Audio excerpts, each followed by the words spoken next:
The Johnson Wax Program with Fibber McGee and Molly.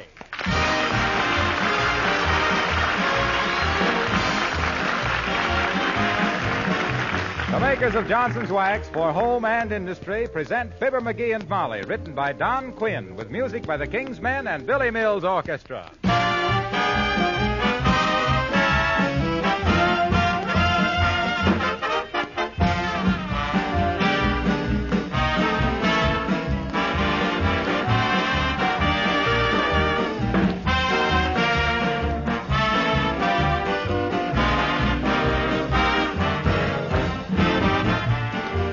I'm sure that our listeners in the far South, where snow is an infrequent luxury, will pardon me for a moment while I read you part of a letter that a railway man from Nebraska just sent in.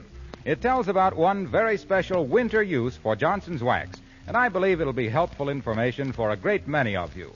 In the wintertime, he writes, I always apply Johnson's Wax to my snow shovel when I shovel snow off my sidewalks. This prevents the snow from sticking to the shovel, and certainly is a big help, especially when the snow is heavy and wet. You may want to tell Fibber and Molly's many admirers about it. Well, as a matter of fact, we do, and now we have. The next time any of you have snow to shovel off your walk, try a little Johnson's Wax on the shovel. It really works. This is just one of over 100 extra labor-saving uses for Johnson's Wax, besides its main use for protecting your floors, furniture, and woodwork.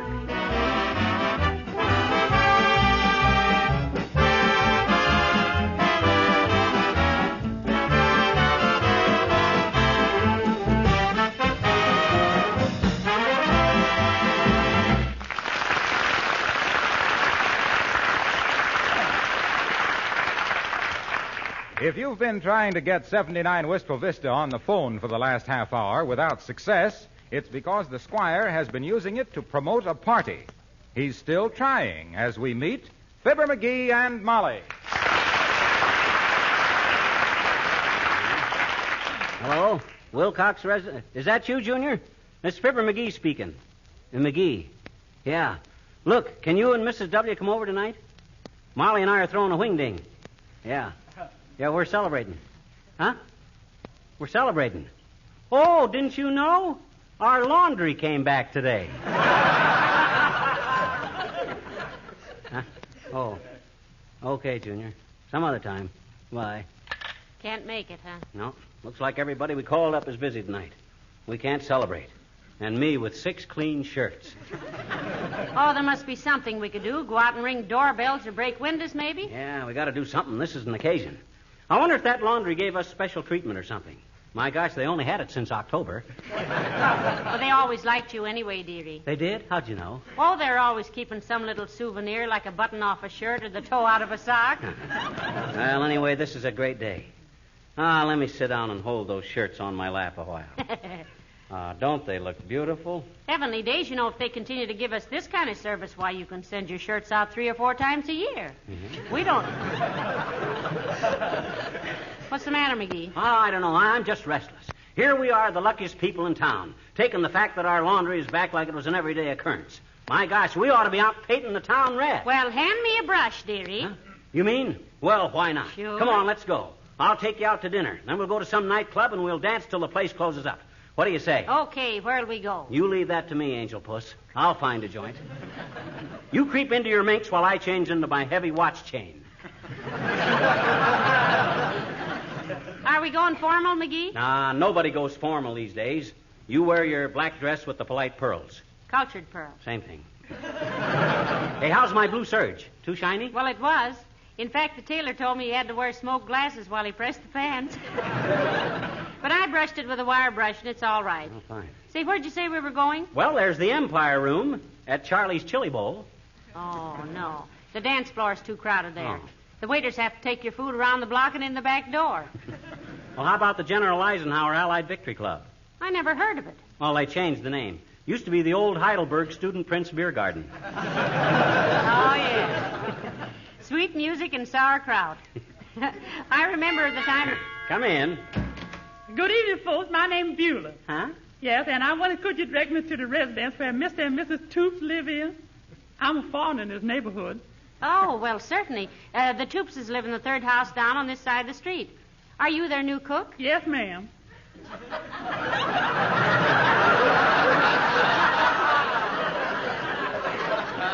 If they have good references, amuse. You say the third house down? Yeah, that's it, Beulah. You'll see a sign sticking up out of the snow that says, keep off the grass. That's the place.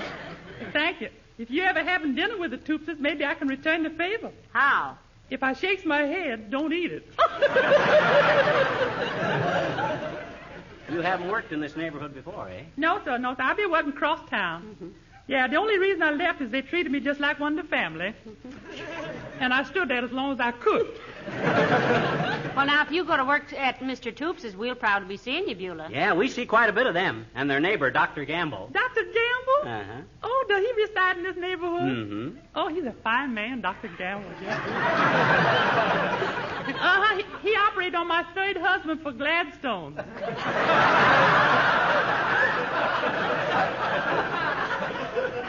Gladstone's, Beulah? Yes, he was a red cap at Union Station and 6 Gladstone bags fell on his head.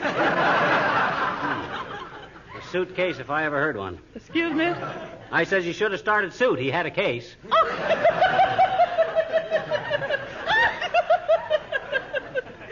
He's real amusing, ain't he, man? Well, there are 2 schools of thought on that, and I've been expelled from both of them. Well, give our regards to the Toopses, Beulah. I'm afraid I can't do that, sir. Oh, why not? Well, I don't know who you is, if you is, and I'm sure you must be. Oh, we're Mr. and Mrs. McGee. Oh, pleased to meet you. How do you do? Hello. Hello. Goodbye. Goodbye. Goodbye.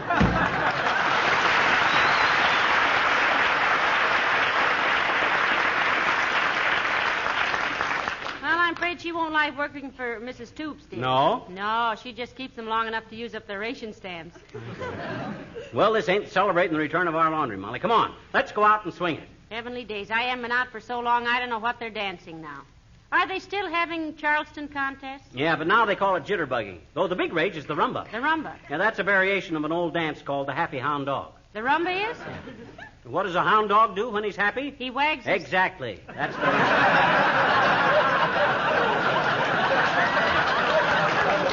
Well, come on, Molly. Let's get dressed. All right. Where's my derby hat? I want to brush it off. I've wanted to for years. It's in the hall closet. In here? That's not where I want to...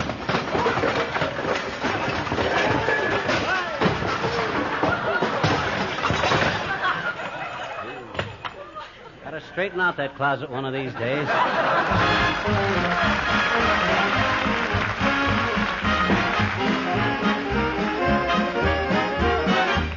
Billy Mills and his orchestra play My Heart Stood Still.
Right up ahead there. The Club Flush. That's quite a spot, they tell me. They got a swell boogie-woogie player there. Oh, boogie-woogie. Oh, I love that. Yeah. Isn't that the kind of piano playing that sounds like rain on the roof with the left hand and somebody playing the flute in the attic with the right hand? That's it. If we can get a ringside table in here, we can... Okay, doorman, okay. Open up for a couple of cash customers. Don't be impetuous, mister.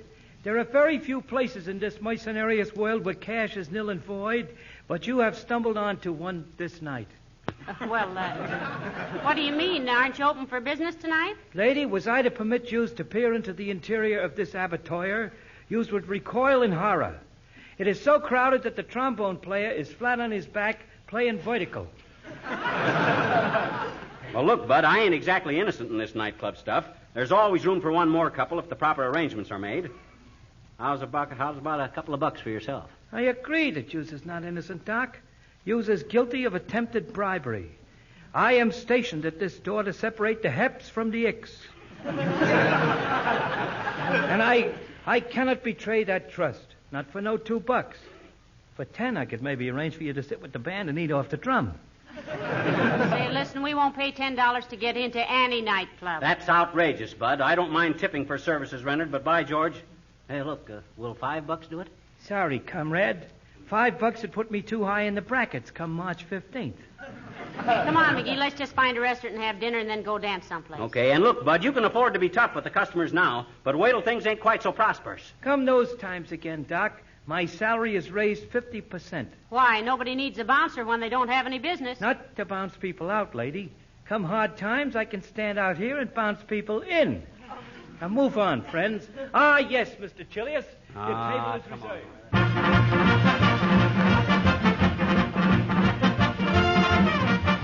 Well, we shouldn't have any trouble getting in here, Molly. The Rhinestone Horseshoe holds about 300 people. Looks pretty expensive, McGee. What's the cover charge? Only $1.50. I can handle that, maybe. Hey, isn't that Alice standing by the door? Alice, darling. Why, yes, it is. Hello, Alice. Oh, hello there. Jeepers, are you folks going in this place? Why not, Alice? Have they run out of tuna fish for their chicken a la king? We're stepping tonight, Alice. Our laundry came back. Yeah. Oh, but my dears, this place is so crowded. I don't know why Bobby Sock ever brought me here. Who? Bobby Sock. He's my boyfriend. His real name is Robert Lyle Weaver, but everybody calls him Bobby Sock. Oh, I see. Where is he now, Alice? Buying his hat back from those female bandits in the check room? Oh, no. He's settling our dinner check, $33.65. He'll be out in a few hours. In a few hours. Can't he write a check faster than that? He isn't writing a check. He's washing dishes. That's why I stay away from these clip joints. I always wind up with 5 o'clock shadow, tattletale gray hair, and dishwater cahans. Is the music good in there, Alice? Well, it's not bad, Mrs. McGee. It's Gordon Gherkin and his 12 pickles.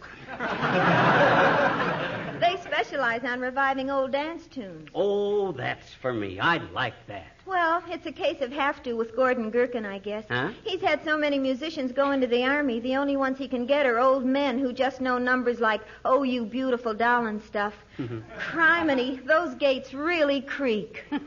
Well, if this place charges such awful prices for dinner, it's not for us, McGee. We've got better places to put our money, such as it is. Oh, we can afford it, Molly, just this once. Oh, let's not kid ourselves. We can't lick war stamps with our tongues in our cheeks.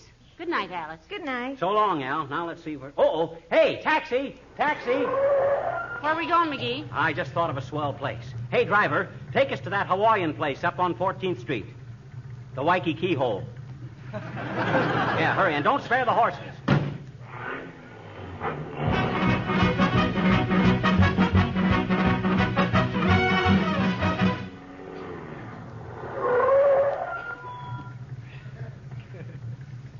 Well, thanks, Bud. Here's your fare and 15 cents for yourself. Don't spend it in riotous living. Oh, my. Well, looks like this place was doing a big business, McGee. That's a very popular spot. You like Hawaiian music? Oh, I love it. You know, I'd like to live in the islands and swing and sway the livelong day in a skirt of hay, hay, hay. I tell you, there's something about... Well, hello, folks. Don't tell me you're going night clubbing. Hello, Mr. Wilcox. And what if we are, Junior? We've been downtown before, at night. Nobody has to tie us up when a streetcar goes by. We wear shoes, too. In fact, I even know how to catch a waiter's attention clear across the room. Well, I've never known how to do that, pal. What's the secret? Well, you walk over to him and stick a fork in his leg.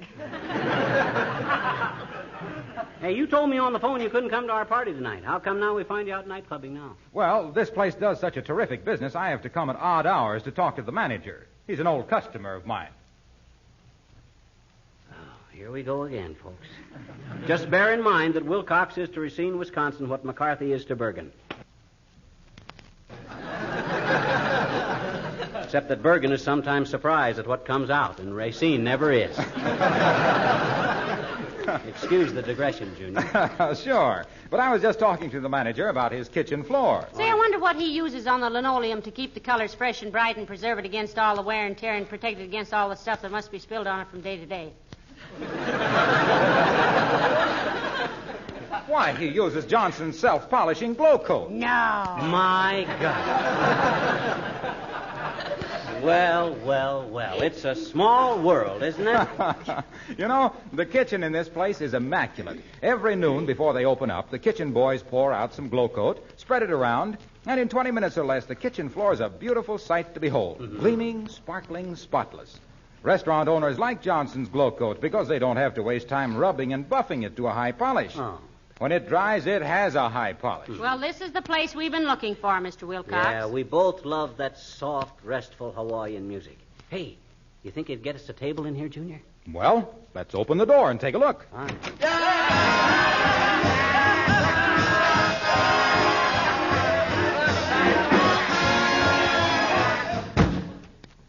No, I don't think so. Yeah. I don't think it could either. Well, I see what you mean. Well, come on, Molly, let's go.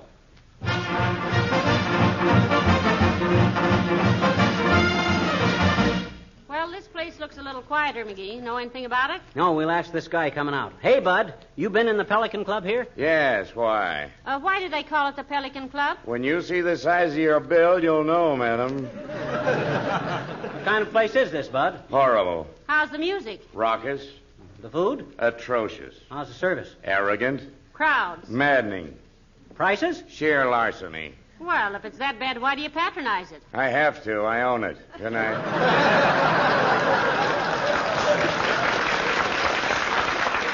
Well, frankly, McGee, I'm getting a little worn out. Can't you think of any place we could go and dance? Look, let's stop at Kramer's drugstore and get a bowl of soup and a sandwich and then go to a nice dance hall. Like, for instance, the Cassidy Hotfoot up on the north side. Oh, that's a swell idea. After all, a nightclub doesn't... Well, now, who would I be meeting so far from home than Molly and Fibber, lad? Sure, and you're a sight for sore eyes, which I happen to have because of a slight argument with the head waiter at the Gay Paris. The Gay Paris? Hey, we were thinking a little earlier about going there for dinner and dancing, Uncle Dennis. What was your argument about? Oh, the dirty, underhanded Mahommedan gave me a piece of steak that was stolen off the tread of a General Sherman tank, and I made a joking reference to the same. Oh, I see. I says, I don't mind eating the horse, Mansoor, but after this, would you be so good as to remove the harness before not quite cooking it enough? And the battle was on. Oh, dear. Was it quite a fracas, Uncle Dennis? Oh, it was a glorious bit of a brawl, Macushla. I led with my right. He countered with a sugar bowl. I crossed with me left. He jabbed with a ketchup bottle. Mm-hmm. I stuck me thumb in his eye. Still fighting fair. He kicked me under the chin. I slugged him with a passing busboy. He pours hot coffee down my neck. And then, that's when I lost my temper. Well, nice control up to there. So what happened? Well, I'm a bit confused from there on, lad, though I dimly remember shaking hands with the Gazoon and congratulating him on putting up a fine defense. And what did he say? Not a word, him being unconscious at the time, as far as I could see. Had a table across his face. Oh, you can have a grand time at the Gay Paris. Whoa, tread on the tail of me coat. Whoa, tread on...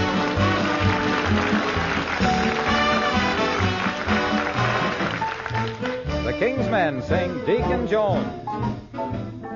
Brothers and sisterettes, Deacon Jones sends his deepest regrets.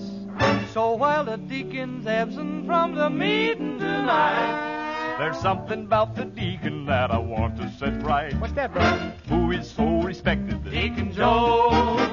Who is kind and unaffected? Deacon Jones. When a sinner's moaning low, who will share his tale of woe? Hallelujah, hallelujah, Deacon Jones. Now who's so handsome and good-looking? Deacon Jones. Well, who can smell a rooster cooking? Deacon Jones. Who gets all the chicken breasts and leave the giblets for the rest? Hallelujah, hallelujah, Deacon Jones.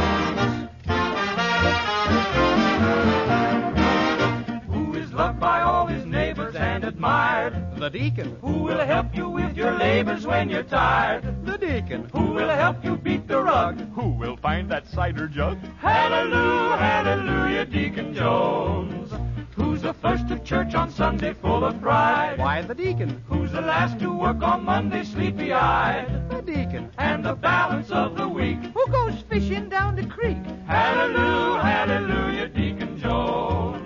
Now, brothers and sisters, you all know that everybody has his imperfection. But before we all adjourn and before the deacon return, we will hold the annual election. Hold everything. Hold the deacon. Who takes charge of all the meetings? Oh, you do, Deacon. Who extends the hearty greetings? You always do it, Deacon, when the ballots all are in. Who will count the votes and win? Hallelujah, hallelujah, hallelujah, good old Deacon Jones.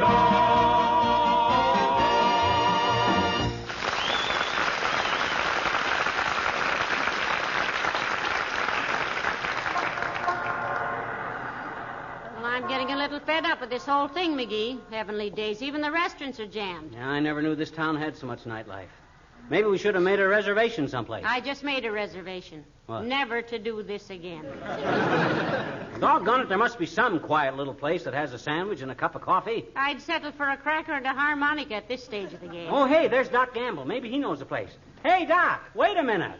Well, hello there, Mrs. McGee. Hello, Doctor. Hello, McGee. You're looking very ship-shape. Oh, you think so, Doc? Yes, indeed. Particularly from the stern do you have a ship shape. Oh, yeah? Will anybody ever tell you you look like a sub, normal? Now, stop it, boys, stop. Certainly. What are you two doing roaming the streets? Didn't you hear the curfew? We're celebrating, Doc. It's a big occasion for us. Sure, our laundry came back today. Well, congratulations. How did it look? Ah, beautiful, Doc. Simply beautiful. Yes. Drop by tomorrow sometime and see it, Doctor. Yeah. I'd like to very much. Yeah. I sent out some laundry once. But it never... Oh, I'm sorry, Doc.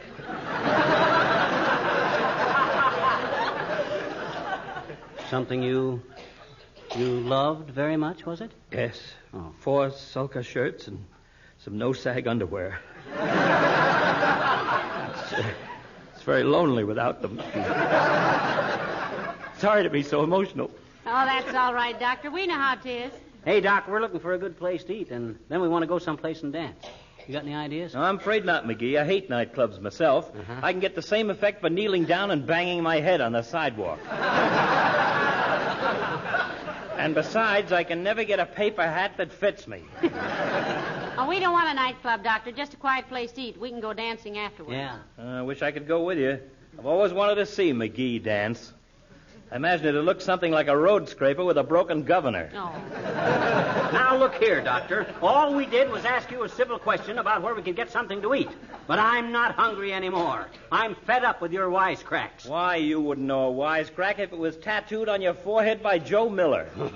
Without a lampshade on your head, you're the death of the party. Oh, listen to him. I wouldn't know a wisecrack, he says. Why, you malpracticing... Say, I just thought where you might go. Really? Where, Doc, old man? Tell us. Now, look, if you want good food and good service Yeah. with a minimum of expense, Yeah. take the next Oak Street bus and go right on down.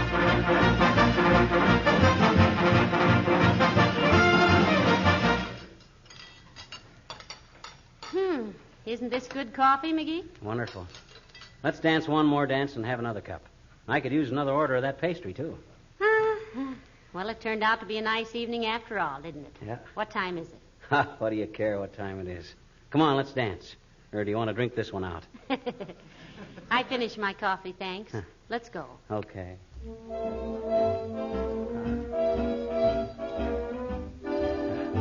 Good floor, isn't it?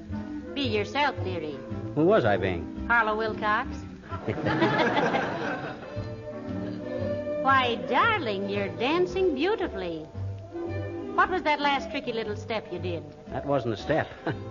I was scratching my left leg with my right foot.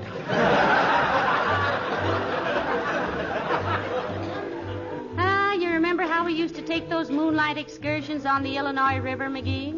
Yeah. The old city of Peoria. I think that was the steamboat that invented Fulton. Yep. Used to go clear up to Starved Rock, didn't we? Ah, good old Starved Rock. Remember Fred Nittany from there? The guy I was in vaudeville with? Yes, you've told me all about him. Oh, we had a great little act. We had one gag where I'd dance up to Fred and say, "Do you file your nails?" He'd say, "No, I just throw them away." And he'd hit me on the head with a folded newspaper. Surefire. I'll bet it was. Does it bother you if I listen while you talk while we dance? Not a bit. Yes, sir, those were great old days in vaudeville. I wonder whatever become of all those people. There was one act, Burns and Allen, they called themselves. Say, could that have been Bob Burns and Fred Allen? No, this was a guy and a girl. Oh, she was cute. He was always kind of barking at her. "Gracie," like that. Yeah? Oh, well, they're probably sitting around some broken-down theatrical boarding house. Living on their memories. Yeah. Thank you, Mrs. McGee. Thank you. Shall we go back to our table? Yeah. Boy, am I glad Doc suggested this place. So am I. Yeah. And you know what would make the evening perfect? What? Let's pile the dishes in the sink and wash them in the morning. That's a deal. It's a deal. You haul them out while I turn off the Victrola. Lapel?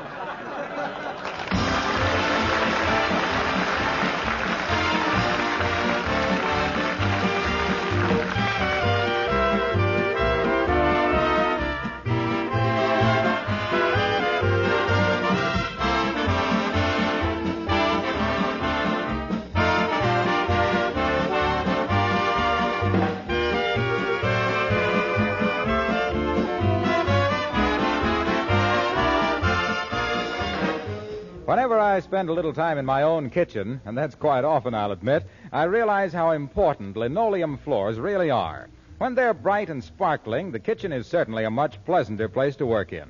That in itself is a good enough reason for using Johnson's self-polishing Glow Coat. And yet that's only a very small part of the Glow Coat story. A more important reason is, of course, the way Glow Coat protects linoleum surfaces against wear and dirt. How it makes linoleum last 6 to 10 times longer. Another is the way Glow Coat saves you work. Because it's self-polishing, it needs no rubbing or buffing. You simply apply and let dry. Glow Coat does the rest. Even on linoleum that's been down for many years, Glow Coat works wonders. And if you're putting down any new linoleum, then be sure that from the very first day it's protected regularly with Johnson's self-polishing Glow Coat.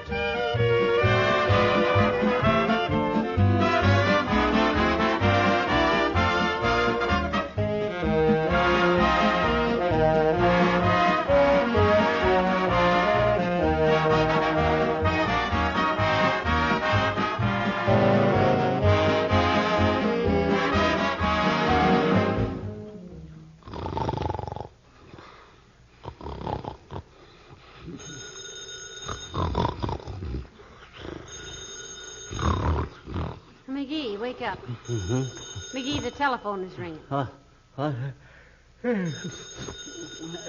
Who set the clock for this time of night?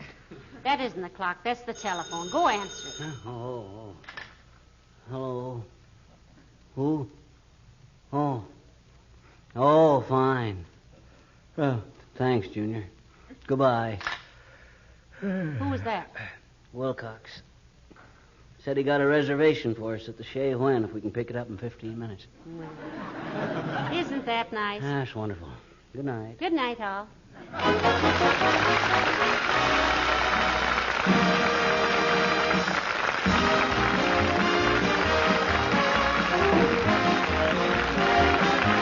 The character of Uncle Dennis heard on this program was played by Ransom Sherman. This is Harlow Wilcox, speaking for the makers of Johnson's Wax for Home and Industry, inviting you all to be with us again next Tuesday night. Good night. This is the National Broadcasting Company.